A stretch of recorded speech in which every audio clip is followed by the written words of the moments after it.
Welcome! Thanks for joining me. This is Elizabeth with Wandering Soul Enterprises. And today we are looking at the God archetype.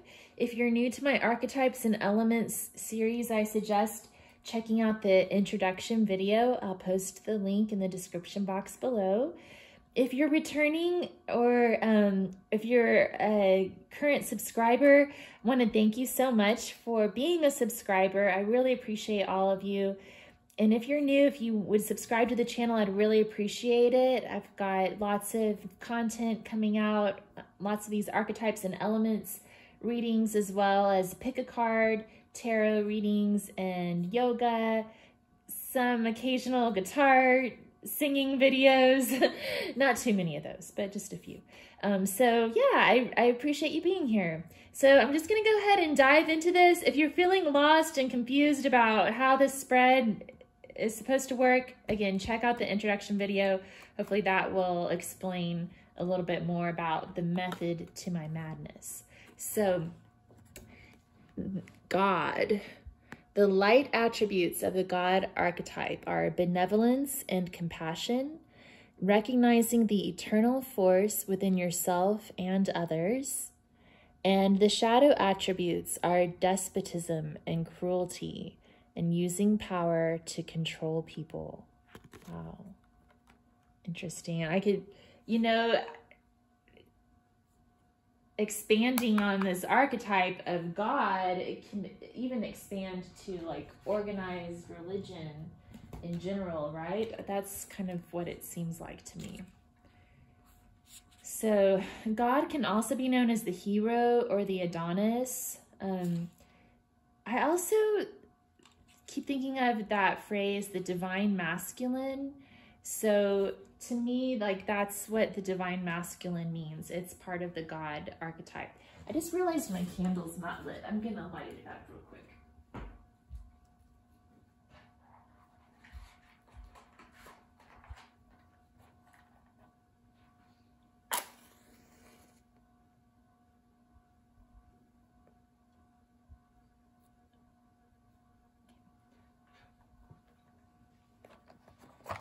All right, sorry about that. So, God is the ultimate in male dominance. Interesting. In the positive aspect, benevolent and compassionate, shadow God manifests as a dictator or despot, or uses physical attractiveness to get what he wants without returning love. So, to determine whether this is one of your core 12 archetypes, look for a lifelong sense of great power used either selfishly or selflessly. So I'm wondering,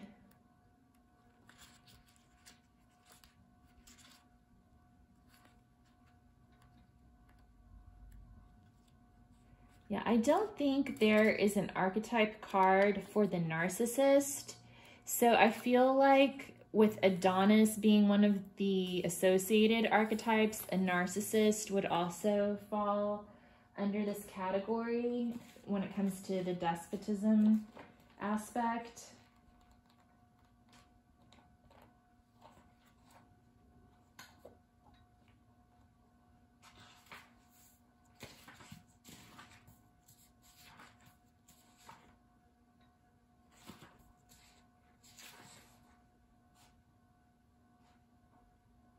Okay. So the shadow God easily becomes a dictator or despot, oppressing others with the same powers, or using his physical attractiveness to get what he wants without ever returning the affection he elicits. You may feel a powerful connection to a particular deity. So here are a few from the Roman and Greek pantheon: Jupiter, Zeus, Father God, head of the pantheon; Bacchus and Dionysus, wine and revelry; Mars, Ares, war; Neptune or Poseidon, the sea; and Pluto or Hades, death and the underworld. Like the archetype in human manifestation, Mythic and religious gods run the gamut from omniscient, benevolent deities to arbitrary destroyers. In addition to those listed above are Yahweh, Hebrew, Shiva, Vishnu, Brahma, Indra, Hindu, Allah, Muslim, Ra, Osiris, and Ta, Egyptian, Baal, Canaanite, Marduk and Ishtar, Babylonian, Quetzalcoatl and Tezcatlipoca, Aztec, Enlil and Dumuzi, Sumerian, Osun and Olokun, Yoruba, and Wakantanka, Native American.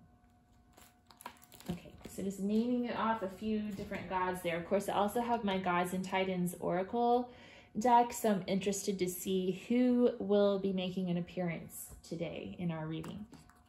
So from the element of earth, we have Ivy Elf. Sorry about that. So from the element of earth, we have Ivy Elf, card E10. We have the Nine of Pentacles, Nine of Diamonds, the Seven of Coins, the King of Pentacles, and the Two of Stones, Challenge.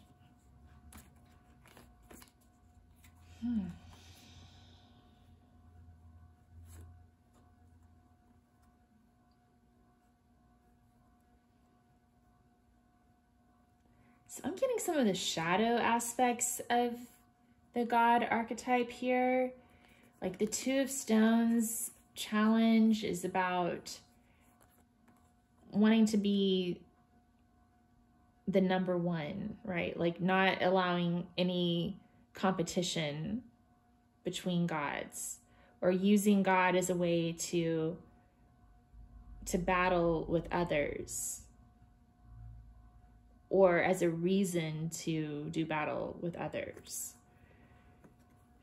And then the Seven of Coins is about like a value judgment, but it can also be about like self-worth. And so this to me is talking about the role that the God archetype plays in each of our lives in our self-judgment, our assessment of our own self-worth, for better or for worse. And I think that in a lot of cases, we are taught to feel like a sense of guilt for our sins.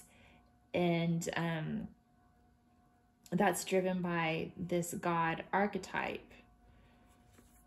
And then the Nine of Diamonds is about self-sufficiency and luxury. The King of Pentacles is about money, luxury. So to me, that's about how people use the God archetype in order to collect wealth and luxury and personal gain, and to pit people against one another, and to make them doubt their own self-worth. So to me, this is leaning more towards the shadow aspects of the God archetype. Ivy Elf.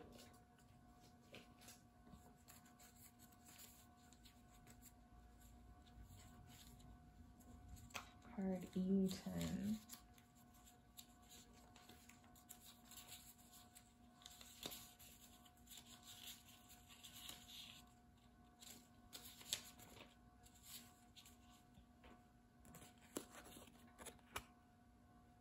The Ivy Elf is very powerful and secretive and should not be underestimated. Always working, covering everything in its path, even beautiful sculptures of art in the garden. Our spiritual gifts are the same, hidden away deep inside us. Working with Ivy Elf can help us remove the ivy from the door to reveal our gifts, and also to teach us about the astral plane, the kingdom of the fairy world, for all to enter. Knock on the door and you may enter. Listen to the voice within and what gift you would like to develop. Set your mind to it, and the spirit world will help you develop your gifts. My determination will open the door. So that sentence, for all to enter, knock on the door and you may enter, that calls to mind that Bible verse. I can't remember. It basically says something like that. Knock and the door shall be opened unto you, or something like that. I don't know if that's exactly what it says.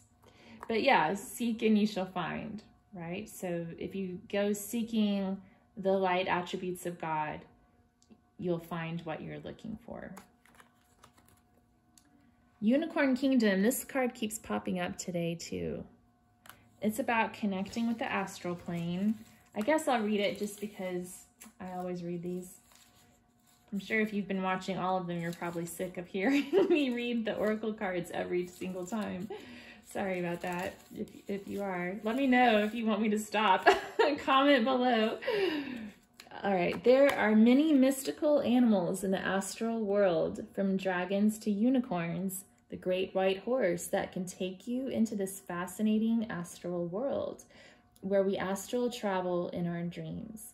In these worlds are elemental spirits, temples of learning, angelic powers, strange and fascinating to all that enter. In the astral world, there are many different strange and fascinating creatures and animals that we may encounter in meditating or in our dreams. Do not be afraid, observe and communicate with what you see. There is a new world around me to discover.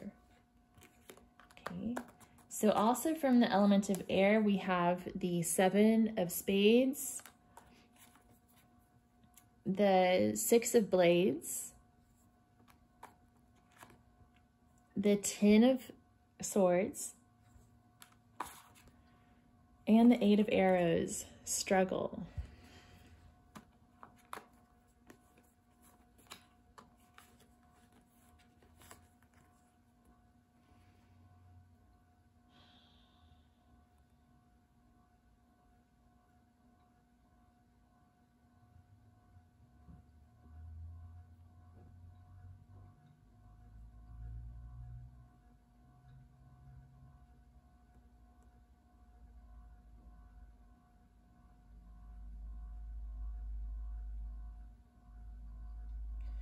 Yeah, so I'm seeing both aspects of the God archetype here, the shadow and the light. So on one hand, in the shadow, God can be used in a deceptive way to trick people into giving up money or power, or to pressure people into doing whatever the people want who are using the God archetype in a shadowy way. It can also be about the struggle, 8 of Arrows, to break free of mental ties that bind us. So God can help bring us that power to set ourselves free from our limiting thought patterns and beliefs and to find peace. And God's also about sacrificing the ego for the sake of love.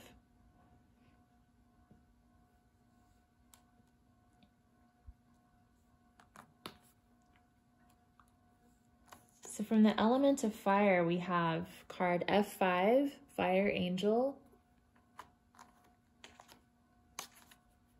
the 8 of Clubs, the Knight of Rods,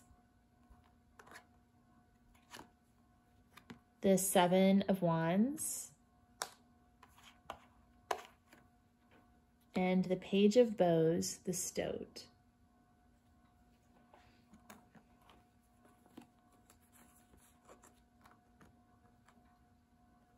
So there's lots of power here with the Page of Bows and the Knight of Rods. Like that, you know, that domination type of power. So lots of action, movement, exploration, and adventure, creativity associated with the God archetype. The 8 of Wands is about fast movement and communication. So like, kind of like go tell it on the mountain vibes, like witnessing to other people, spreading the word of God around throughout the world too. That's kind of what I see with the 8 of Wands. And then the 7 of Wands is about competition and struggle and trying to stay on top and using that power to keep others down also, to keep yourself on top and to keep others down. So this can be like a misuse of power in a way. Fire Angel, F5.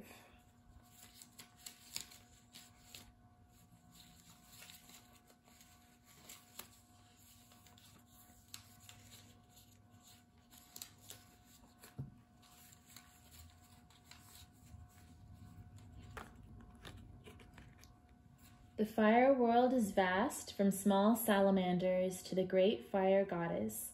Penetrating through all the different planes of consciousness are the fire angels, helping man to unfold his spiritual consciousness. Archangel Michael is connected to the fire with many more angels by his side, helping in our inner transformation, the healing arts and angels to guard over us. Ceremonies play an important part in the invocation of angels and also creating an atmosphere of happiness and purity. Flowers, incense, candles, and religious symbols placed in the room. Positive thought creates positive thinking. And so they mention Archangel Michael, the hand of God, so that's interesting. One of the ways that God can show benevolence and compassion, and also a great deal of force in protecting humanity. All right, well, here's a god. We have Neptune, W3. We also have the 8 of Hearts, the Ace of Elixirs, the Queen of Cups, and the 9 of Vessels, Generosity.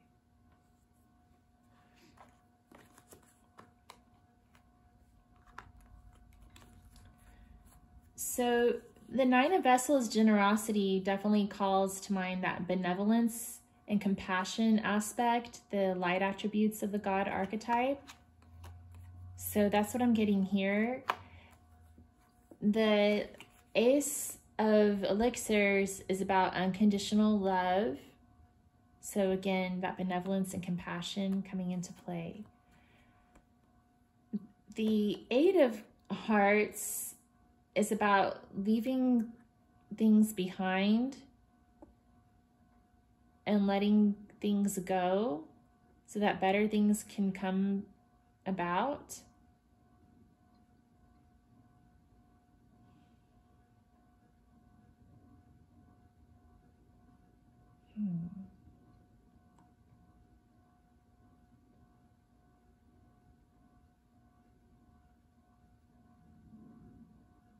So, I don't know, I guess that for the God archetype, maybe part of it is about knowing when to let things go, when to walk away from a situation instead of always trying to fight for it, you know? Like we had that 7 of Wands, when to stop fighting for something. And then this Queen of Cups, if you look at her cup, it kind of reminds me of the description of the Ark of the Covenant with the cherubim on the sides. So I think that's really interesting coming up when we're talking about the God archetype. I hope that you can see this. Okay. So yeah, there's the Ark of the Covenant. Let's read about the Neptune card. My phone's about to die, so hopefully it won't just totally cut out on us before we finish up here.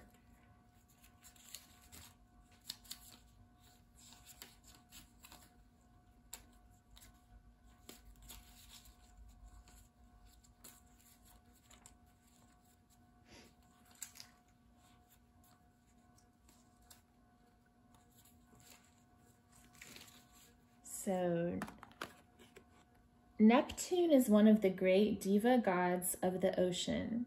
He has immense power, linking into his consciousness, teaching us how to go deeper within ourselves, and helps us to find our own spiritual gifts.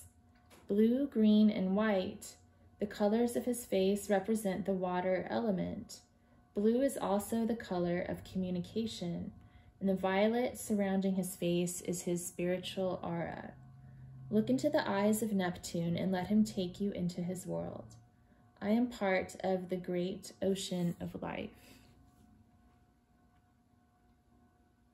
Okay.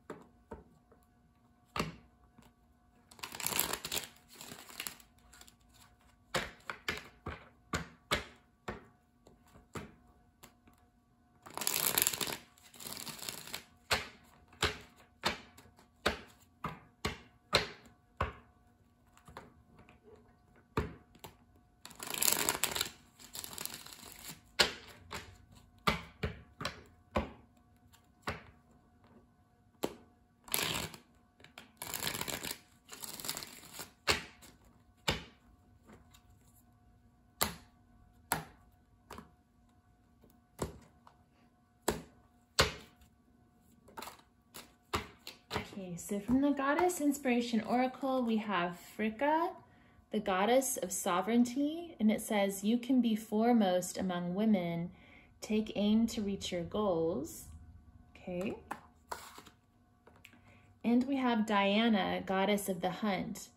It is time to hunt for what brings you strength. That's interesting that those two came out for the God archetype, because I feel like taking aim to, like, they're both talking about taking aim to reach your goals. Fricka says, take aim to reach your goals. And then Diana says, hunt for what brings you strength. And she's actually holding a bow.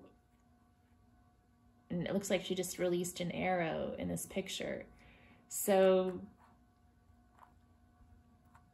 that's about aiming for your goals, obviously, which is sort of a masculine type of, you know, aiming and releasing your arrow is sort of what I would consider to be like a masculine activity. So that's why I think it's interesting that those two showed up when we're talking about the God archetype. A lot of power to help you meet your goals in life.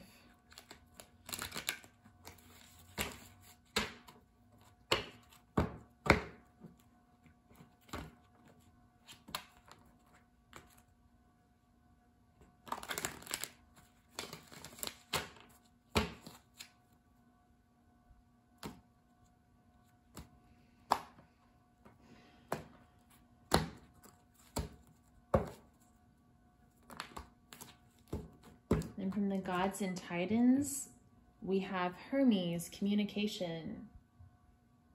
So the Neptune card was also talking about communication, and we had the 8 of Clubs come up as well. Let's see, what else does Hermes say?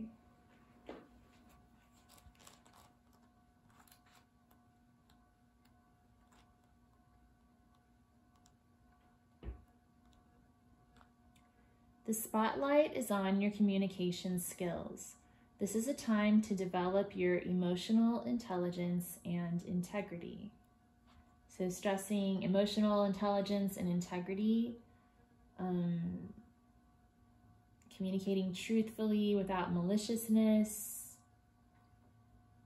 That seems pretty important. To stay in the light attributes of the God archetype. What else do we have from the major arcana?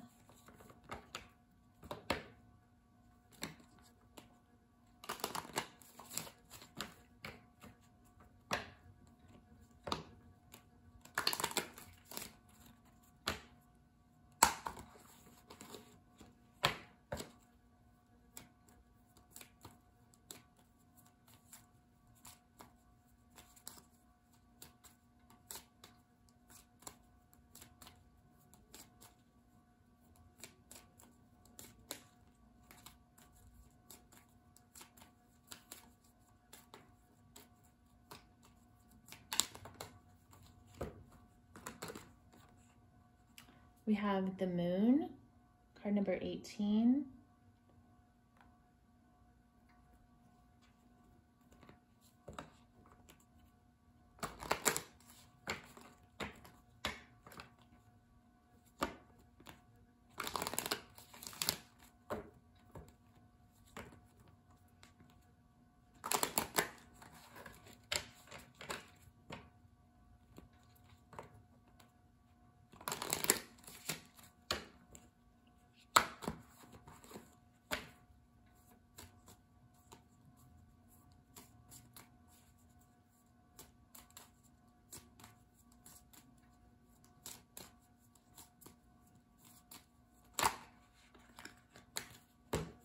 We had two come up again from Wildwood. So we have the Green Man, the Emperor,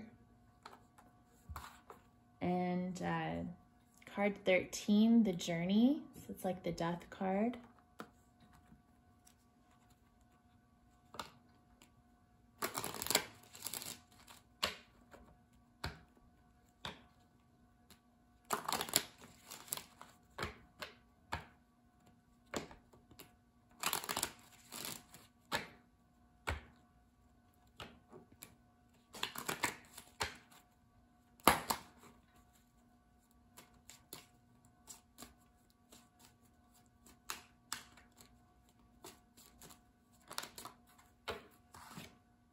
And the Tower. Okay, so what I'm getting here is that this, probably what I'm going to say might be controversial for some folks, I don't know, but what I'm getting here is that this divine masculine God archetype is kind of in the process of changing right now. Like it's evolving as we speak. And I think part of that is like the great conjunction that happened last December of 2020 and how that's sort of heralding this new age. We're moving into the age of Aquarius. And what we've been noticing a lot is structures falling. A lot of these institutions and structures that have been built based on male dominated culture, but also considering and taking into account the fact that a lot of that culture was driven by the church and what was left of the Roman Empire once it fell. Like the Roman Empire developed the Catholic Church, and that led to all these other sects and denominations. And so like I feel like that aspect of religion has played a very heavy role in the development of our society. And now we're seeing a lot of structures like our governments around the world struggling to deal with the coronavirus epidemic and all kinds of other stuff that's going on. It just kind of makes me think that we're sort of reevaluating this archetype. Like the divine masculine is evolving as we speak, if that makes any sense. The Moon also makes me think about changing and moving through things, and there's a lot of unknown. We don't know where any of this is going, but we're just sort of going along with the flow and taking it where it carries us. The Journey is another card about change and transformation, letting go of things that no longer serve us so that new things can develop. And the Green Man is the archetype of divine masculine energy. And another interesting thing is, the Green Man's existed long before all of these organized religions. He was like the pagan god before there was Christianity or any of that. And so it's interesting that he's been around for that long, and he's all overgrown and wild, like the growth that happens after the tower falls and the ravens come and eat the meat off the bones. Like then that's the time that the plants come back and nature takes over and starts life again. And another interesting thing is that the green man, even though he was a pagan god who existed well before Christianity, his face is engraved in the stones of so many churches. Like, he's been persistent in the face of an organized religion that basically set out to destroy him. So I feel like maybe he's making a comeback. I'm trying to see, is that a phoenix on the side of the bowl? That might be a phoenix on the left side. I'll have to look that up. And then there's the Cern Abyss giant in the background, which is about empowerment. That's what I'm getting there. Like, a lot of power, but like I feel like there's something really big going on Earth right now with regards to the god archetype. And I think it's a change for the better.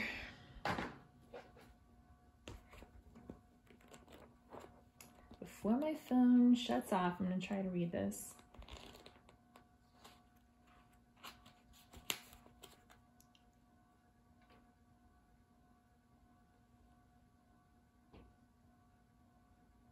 It doesn't explain what kind of bird that is on the side of his cauldron. I'm going to say it's a phoenix. That's the first time I've ever noticed it, and I was getting phoenix vibes. So I'm going to go with that.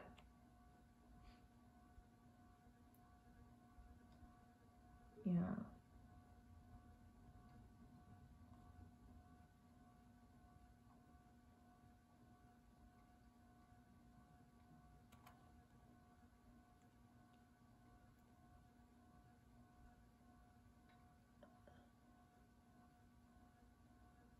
They talk about Cern Abyss.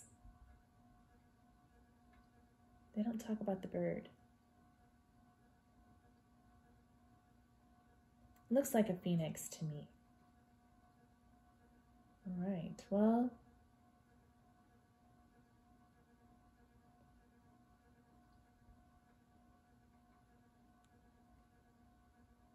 The green man is generous in his bestowal of creative, fertile energy, and he will move you to a new level of confident and assertive dynamism.